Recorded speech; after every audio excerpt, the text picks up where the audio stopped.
You're traveling through another dimension. A dimension not only of sight and sound, but of mind. A journey into a wondrous land whose boundaries are that of imagination. Your next stop, the Twilight Zone.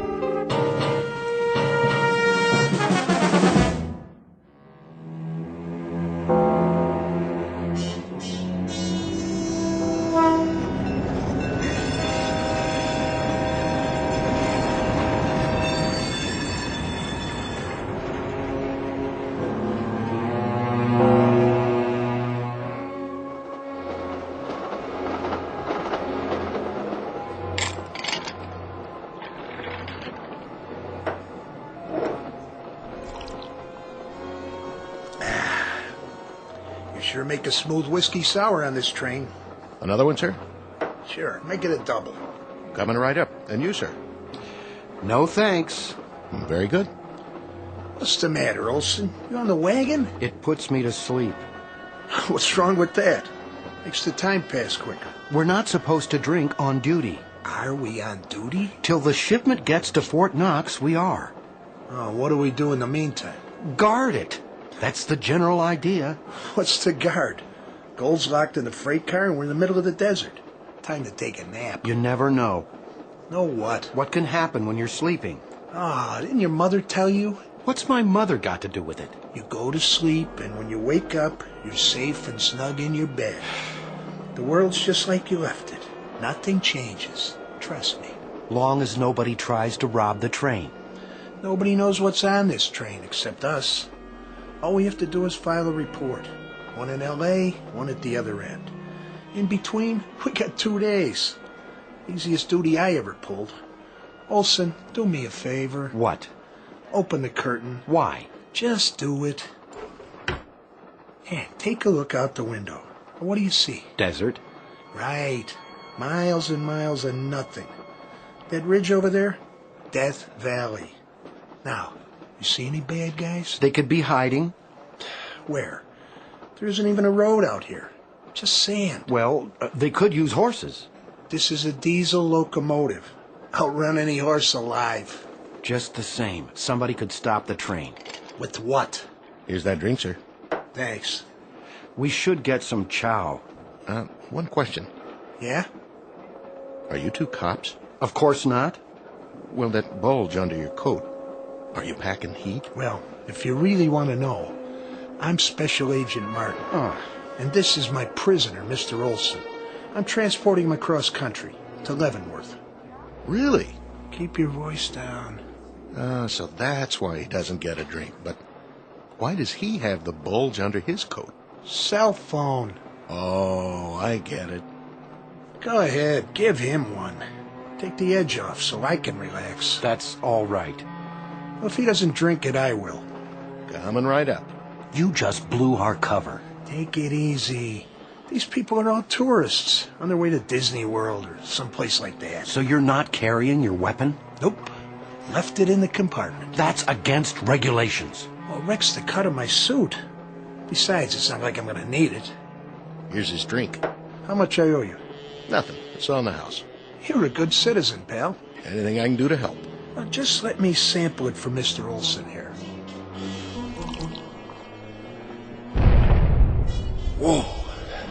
Now that's a drink. What's happening?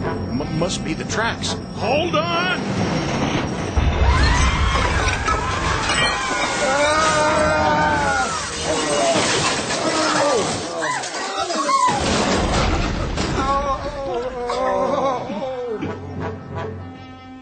Olson, you okay? My arm's pinned. Here, take the gun. I can't reach it. Some kind of gas. Hold your breath. Give me the gun. Keep your gas masks on. Watch it, Brooks. That was on. It was. I can't see. Where's the gold? In the freight car. Go on through. What do we do with the passengers? Let them sleep. By the time they wake up, gentlemen, we'll be miles away. Many miles and many, many years.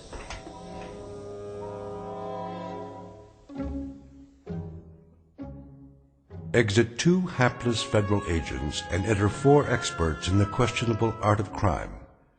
Mr. Farwell, expert with noxious gases, former professor with a doctorate in both chemistry and physics. Mr. Airbay, expert in mechanical engineering. Mr. Brooks, expert in firearms and other weaponry. And Mr. De Cruz, expert in demolition and various forms of destruction. The time is now. The place? Death Valley, USA, where at this moment a train has just been derailed and nearly $10 million in gold bullion en route to Fort Knox, Kentucky, is about to be commandeered by these 4. The question is, how can they escape in the middle of a desert? The answer is, they don't plan to escape, not in the conventional sense, nor will they turn their take into cold cash, at least not in the span of a normal lifetime. What they have in mind is something truly bizarre. They believe that 113 miles from this ruined railroad track is a certain cave that holds the key to their survival. What they don't know, of course, is that the cave is located not only in Death Valley, but deep in the Twilight Zone.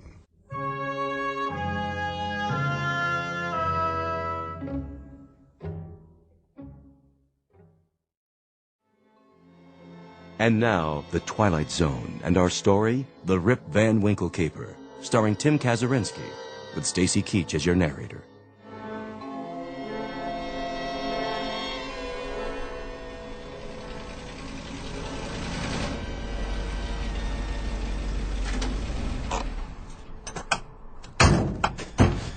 Hurry up. Get the bags in the cave. Here comes Farwell's car.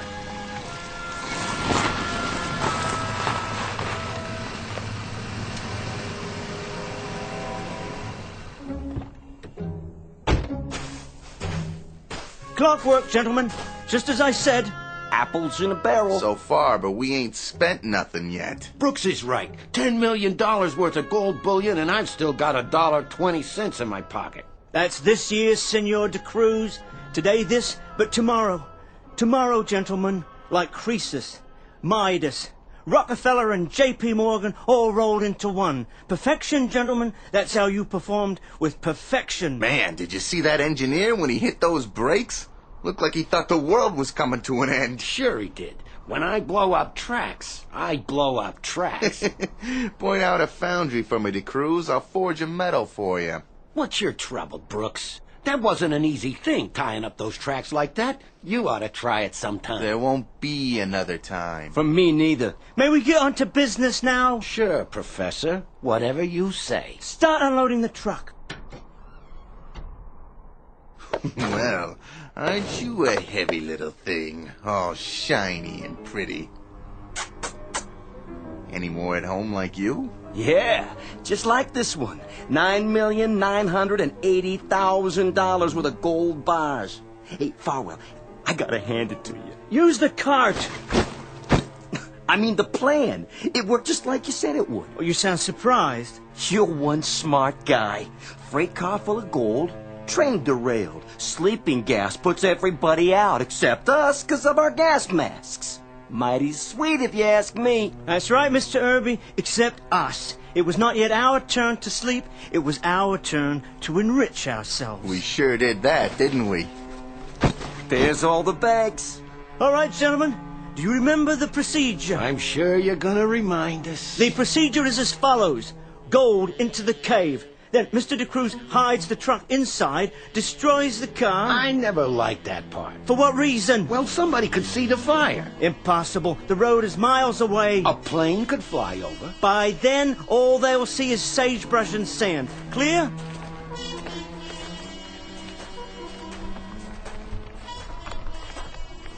Man, I wouldn't have even seen a cave if I didn't know it was there. If you didn't tell us where it was. No one would. That's because it's perfectly camouflaged. The opening fitted with a reinforced door, and the door designed to match the cliff face. And now? I better give you a hand, Professor. Yeah, let me do it. Oh, all right then. Open sesame!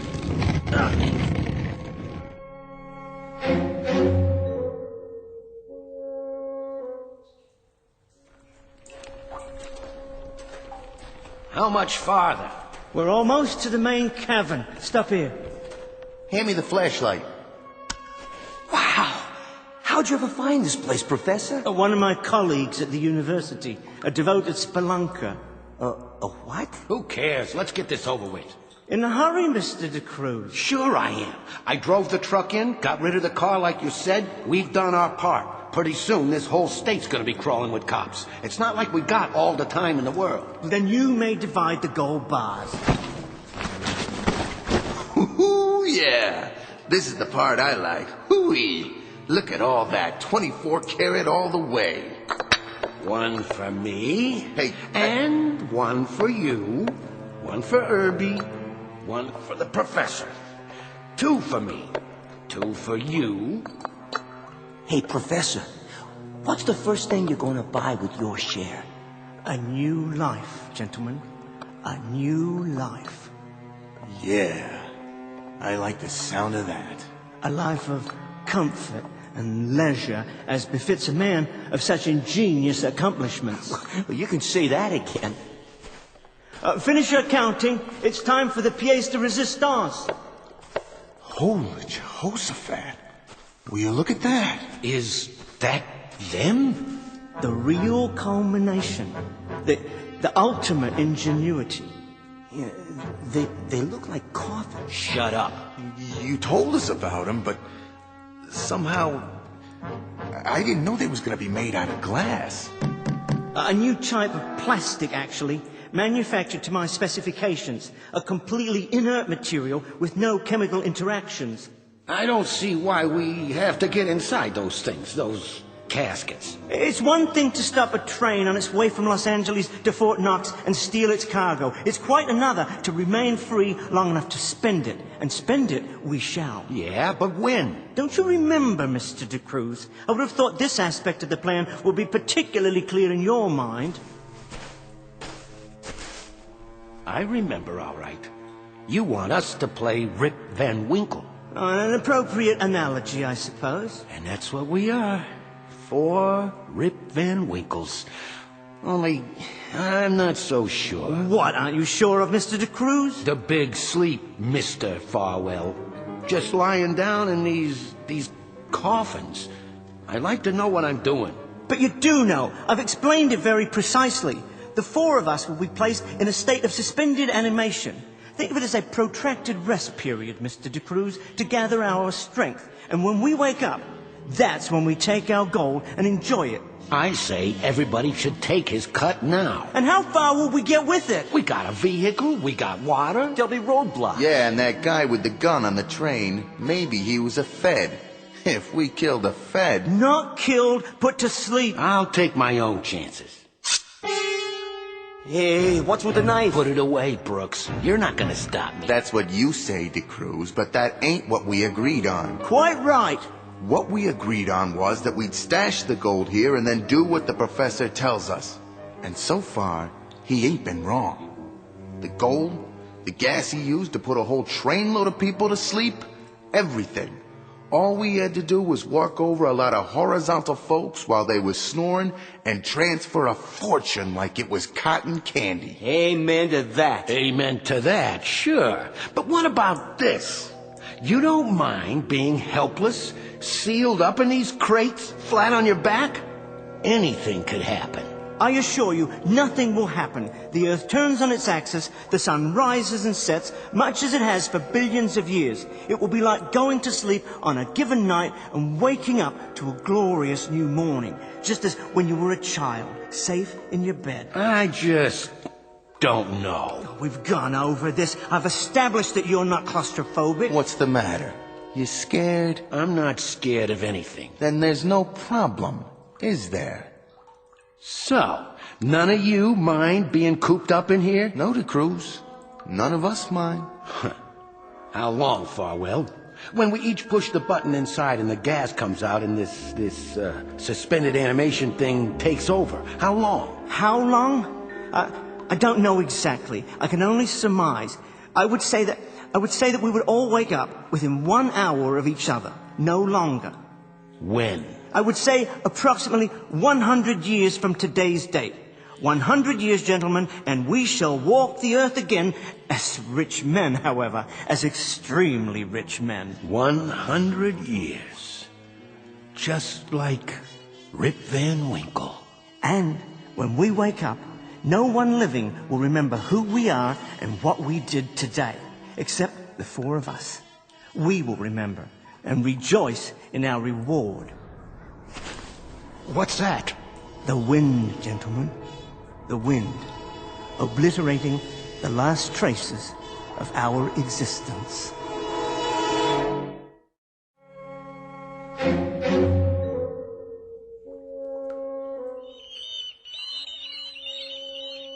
What are those things on the ceiling? Bats, Mr. De Cruz, they're quite harmless. I hate bats. Merely flying rodents who prey on insects. You got a phobia about bats, De Cruz? Of course not. I just don't like them, that's all. Then all the more reason to proceed. Open your sleep chambers and lie down. Wait a minute. Quit stalling. There's one more thing. Yes. The truck. How do we know it's going to start when we wake up? Well, that's why I had you cover it so thoroughly. The engine operates on self-generating energy without gasoline or oil-based lubricants. I've prepared it in every detail. Yeah, but what if it still doesn't start? Then we walk to the highway and follow it for approximately 28 miles. We have more than enough water and provisions to reach any of several towns. Enough already. I'm going in. After you, Mr. Irby, and Mr. De Cruz. All right. Here goes nothing.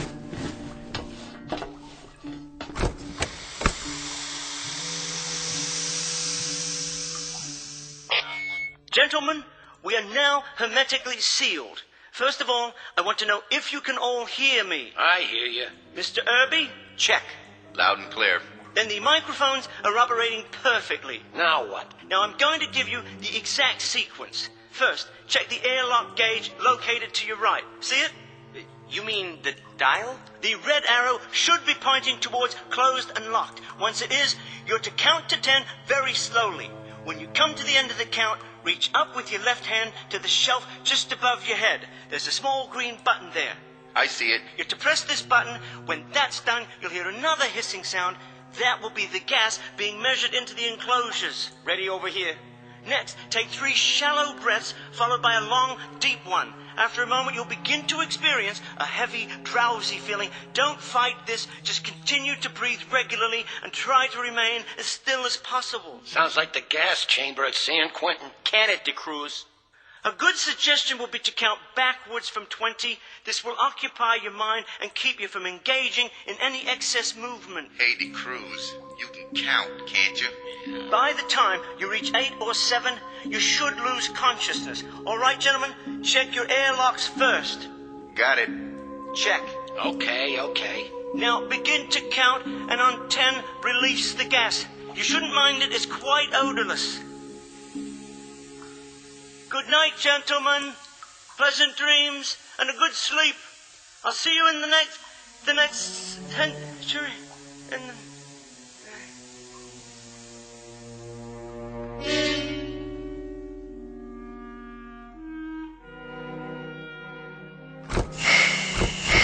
So, the Great Awakening has come at last. It didn't work. My face, my hands.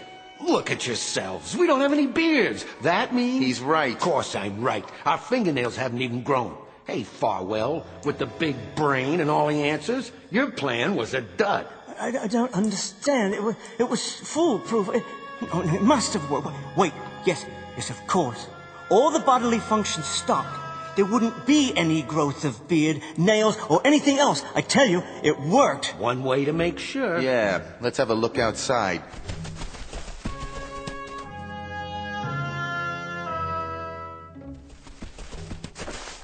Put your backs into it. Oh, the sun. It's so bright. Cover your eyes until they adjust. I can't see a thing. Well, take a look. A real good look. There's the highway out there across the sand, same as always. Exactly the same. Doesn't that tell you something? Like what? It hasn't changed one bit, and neither has anything else around here. So the highway still exists unchanged. That's no proof. Mastermind, big brain. So instead of 100 years, it's maybe an hour later. A lousy hour, which means every kind of cop you can think of is still after us. Thanks for nothing. A big fat zero. You don't know that... And all that gold in there is just so much garbage to us. Because everybody and his brother's gonna be looking for it. Hold on. Where's Herbie? Huh? We forgot about Herbie.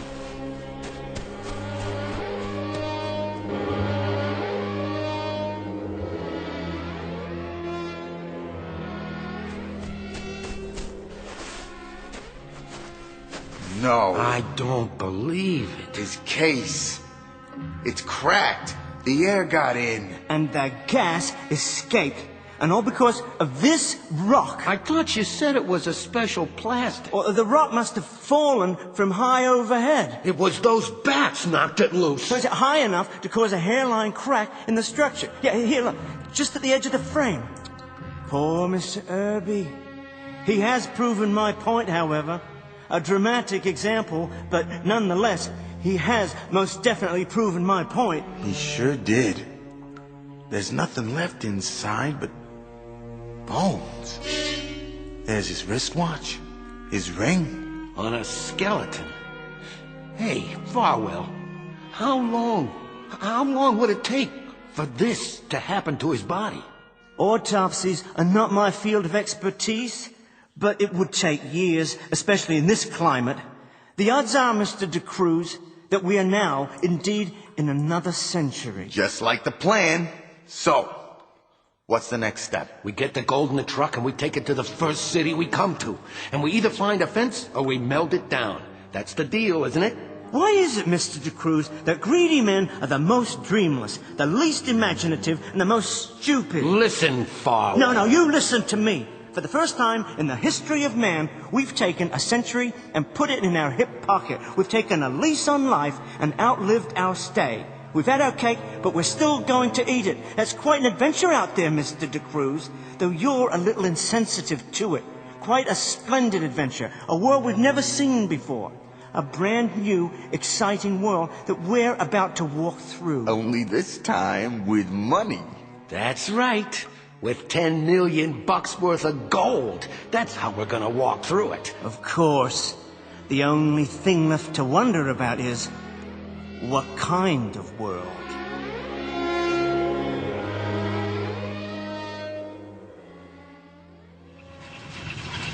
How's it sound? Perfect. Leave it running. Is she all loaded, Brooks? All in. Where's the water can? We have to load that too. By the grave. Mr. Brooks kindly dug it up for us when he buried Herbie. Then I'll put it in and we can get going. You drive, Brooks. Farwell in the front seat next to you. Where will you be? I'll stay in the back and be sure none of the gold drops off.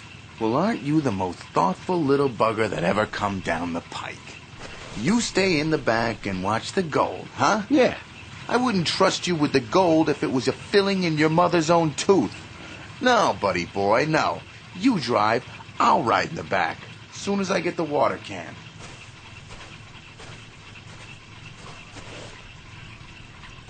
Mr. De Cruz, what are you doing? You stupid fool! Brooks, get out of the watch way! it! What? Hey! For the love of God, De Cruz, stop! Where are you going? You're heading toward the ravine!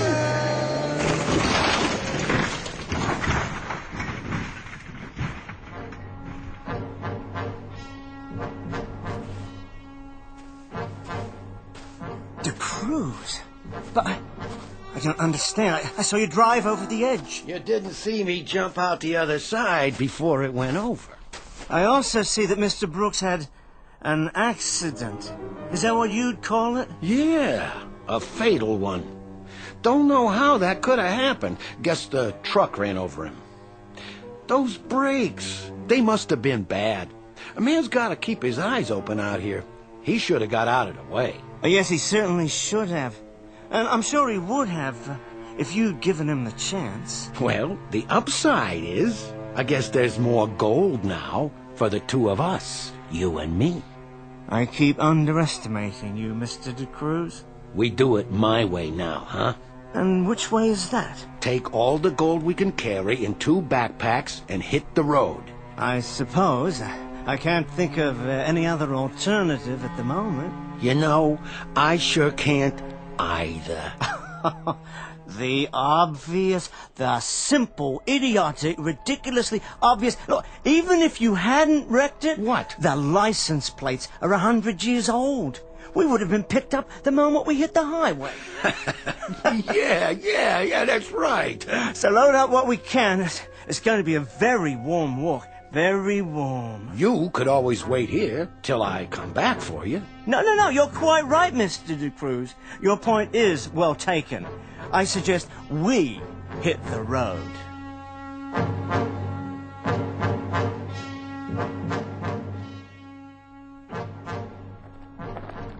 How you doing, Professor? You hold it, De Cruz. I've got to rest. Yeah, I figured. The map said 28 miles to the next town. At this rate, we won't reach it until tomorrow afternoon sometime. At this rate, you may never reach it. No, I just have to take it a bit more slowly, that's all. You didn't have to come. You could have stayed back there and watched the rest of the gold. I told you, Professor. And if I had, I don't think I'd have ever seen you again. No? What if you died out here, alongside the highway? Yeah, you might have died back there yourself. Yes, especially if you never returned for whatever reason. You think I'd have done that to you? Well, I no longer underestimate you, De Cruz, in any situation. Smart man, aren't you? Real smart. But there's only two of us now. We must cooperate in order to survive. Of course we must. There hasn't been a car yet, not a single car. Yeah, I noticed. Oh, I hadn't thought of that. I hadn't thought of it at all. What? Just like the license plates. What thought of what? What, that people don't drive cars anymore? Well, then how would they move from one place to another? On horseback? It's possible. Progress goes forward, De Cruz, not backward. No, that's not what I meant. Say, what's eating you anyway? What's happened these past 100 years? Think of it. I don't want to think of it. Why should I? What's the difference? But what if there was a war? What if they dropped a bomb? What if this highway stretches to... To what? Stretches to nothing. To nothing at all. Hey, Professor, you don't sound like yourself, Mr. Big-time plans. that don't sound like you at all. Maybe there isn't any town up ahead. Hey, knock it off, Farwell. Maybe there aren't any people. I told you to knock it off. You're a frightened little man, aren't you, Mr. De Cruz? You've always been a frightened little man. I said... It's because you're so greedy. You have no appreciation of irony, none at all. And wouldn't that be the irony of all ironies? To walk until our hearts burst, carrying all this gold. Yeah? Take a gander at that. What are you babbling about? That's a plane! Hey, look down here! It's merely a silver speck in the sky. It could be a flying craft of some sort, but of course the pilot didn't see us. If it had a pilot, a satellite perhaps, passing over... That was no satellite. I saw it, Farwell, and that's all I need to know. It's a sign. A sign of what? The world's still out there. Sure it is. And that means there's a city up ahead. We're gonna make it, buddy. We're gonna make it after all. Come on, let's keep moving. Water first. Sure, water. Well, what are you looking at? You got your own canteen. Yeah, of course. I do, yeah. Hey, take it easy, Professor. Better make it last. That's all we got now. 2 canteens. We'll ration it. Yeah, sure we will. I figured it's just about enough to get us where we're going. All the way back to civilization. Just like you said, Professor. Just like you always said.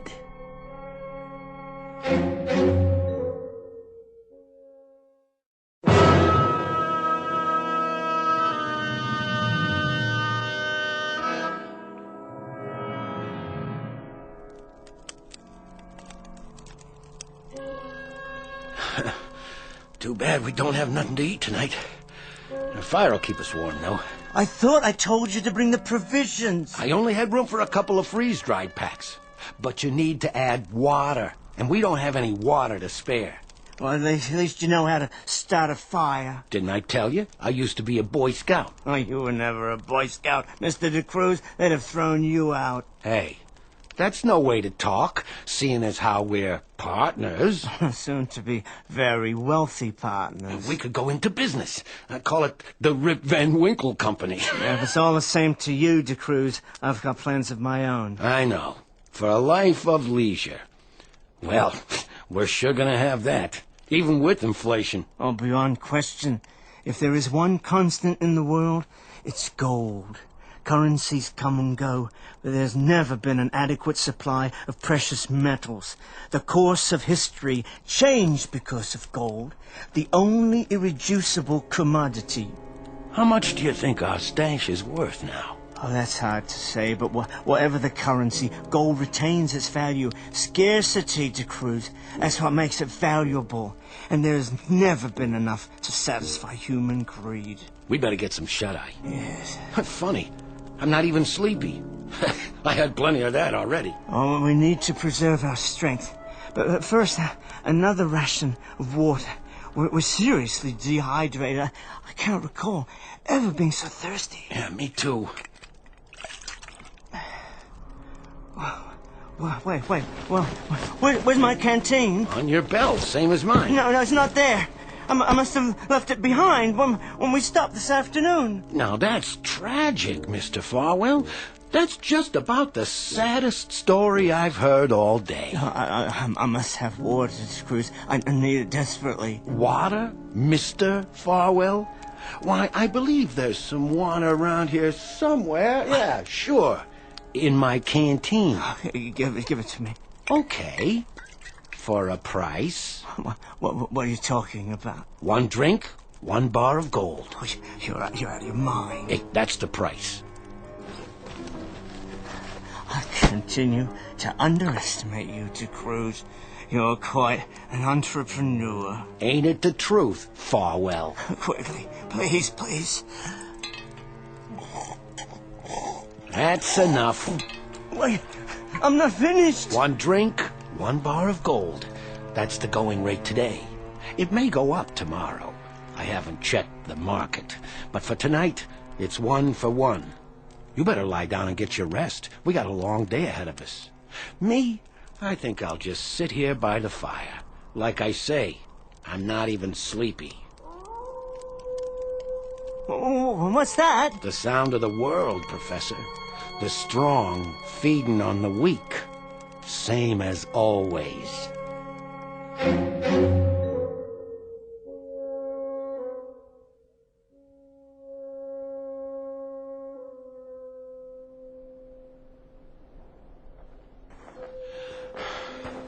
You should walk on the highway, Professor. Easier that way. The pavement is too hot. So's the sand. Take my advice. What time is it? It must be close to noon, judging by the sun. It's gonna get even hotter in a while. I must stop. Sure. How about a little drink of water to keep you going? Oh, please. Just hand over another gold bar. All right. If you insist.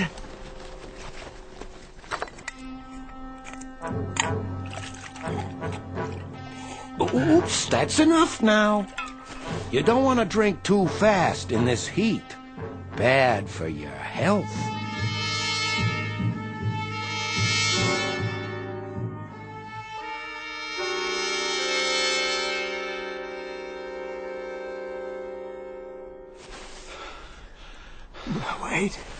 Wait. What's the matter, Farwell? You pooping out again? Water. Already? You had a good night's sleep, and we only been on the road a few hours. I can't go on without water. You ain't even carrying that much weight. I got most of it in my pack now. You're getting old, Farwell. Be a shame if you didn't make it to the next town so you can enjoy your share. What's left of it. Please. Hey, look up in the sky. What? You know what that is? It's buzzards. Getting closer. Pretty hungry, I'd say. I must have water. Sure. I got about a quarter of a canteen left. You sadist.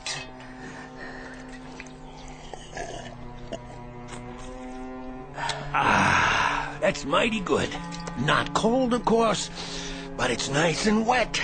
Nothing but a sadist. The rate of exchange just changed a little bit, Farwell. Now it's 2 bars of gold for 1 swallow. Worse than a sadist.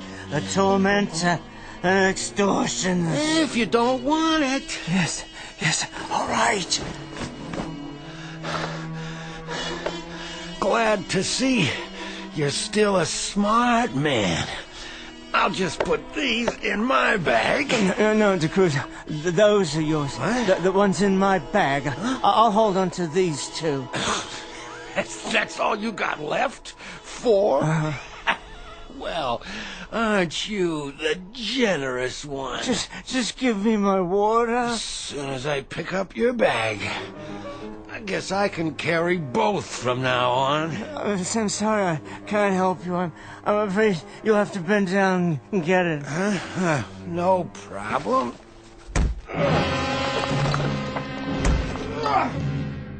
No problem at all. How do you like the gold now, Mr. DeCruz? The feel of it against your skull. Oh, sorry you won't be alive to carry it any further. I'll do that for you. For both of us.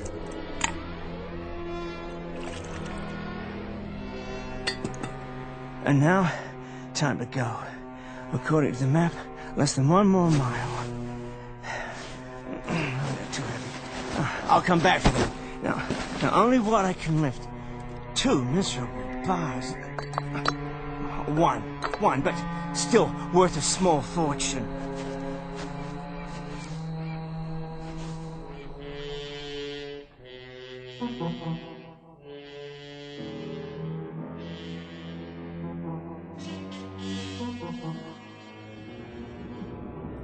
I don't know why we have to leave the city, George. A simple drive in the country, dear. The country? Well, the only undeveloped land within range.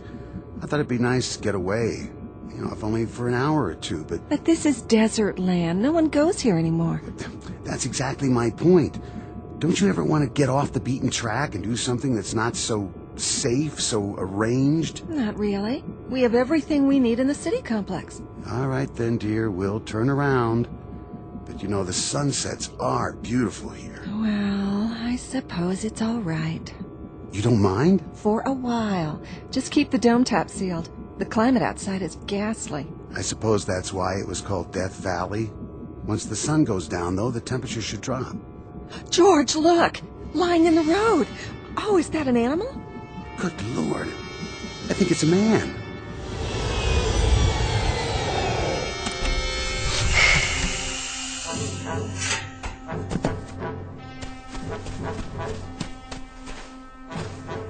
Hey, buddy, are you...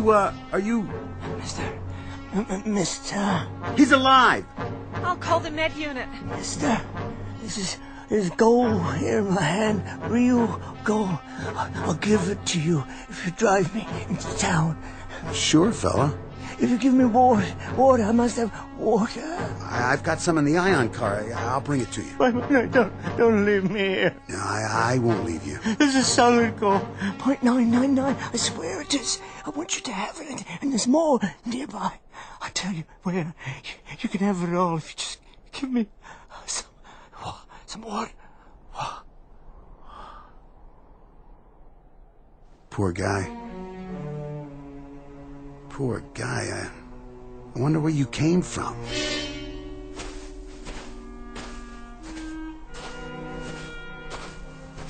Who is it, George? What's the matter with him? Some old tramp. That's who he was. Oh. Did you call the med unit? Yes. Oh, then they'll pick him up. Oh, shouldn't we wait?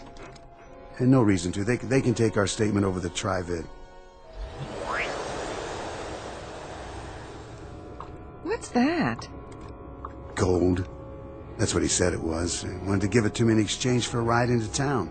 Gold? What in the world was he doing with gold? Oh, I don't know off his rocker. I guess anybody walking in the desert would be. Can you imagine? He offered that as if it were worth something. Well, it was worth something once, wasn't it? Didn't people use gold as money? Well, sure, 100 years ago, before they found a way to manufacture it. I'll keep it as a souvenir. Worth a couple cents anyway. I don't want any more clutter in the house. Please, George, let me toss it. Oh, all right. Can we go now? I don't feel well. Of course, dear.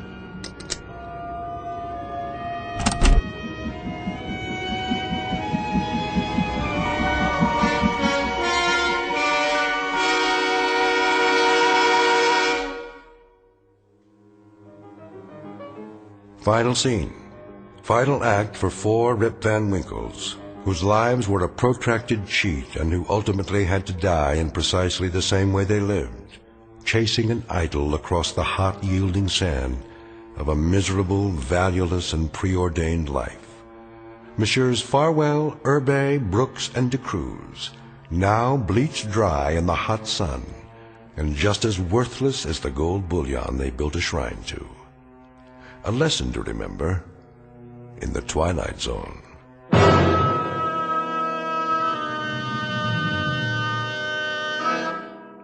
After these brief messages, we'll continue with The Twilight Zone. You are about to enter another dimension. A dimension not only of sight and sound, but of mind. A journey into a wondrous land of imagination. Next stop, the Twilight Zone. Hi, this is Stacy Keach. I'd like to take a moment to tell you about our Twilight Zone website at twilightzoneradio.com.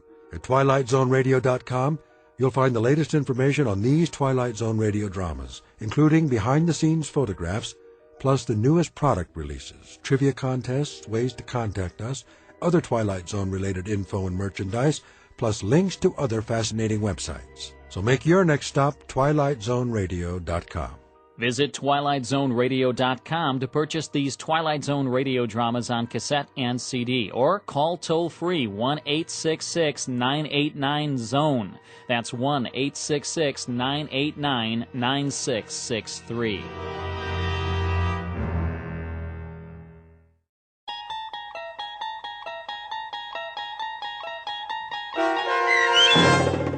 The Rip Van Winkle Capers, starring Tim Kazurinsky, with Stacy Keach as your narrator, was adapted for radio by Dennis Etchison and based on a script by Rod Serling. Heard in the cast were Richard Hensel, Doug James, Peter DeFaria, Norm Woodell, Roderick Peoples, Meg Thalken, and Turk Muller. To learn more about the Twilight Zone radio dramas and to obtain audio cassettes and CDs of these programs, visit our website at twilightzoneradio.com. The producers of The Twilight Zone wish to thank CBS Enterprises, Carol Serling, Dennis Etchison, Dick Brescia Associates, Claire Simon Casting, Terry Jennings, the American Forces Radio and Television Service, our sponsors, and our radio affiliates for helping make this series possible. This copyrighted radio series is produced and directed by Carl Amari and Roger Wolski for Falcon Picture Group. Doug James speaking.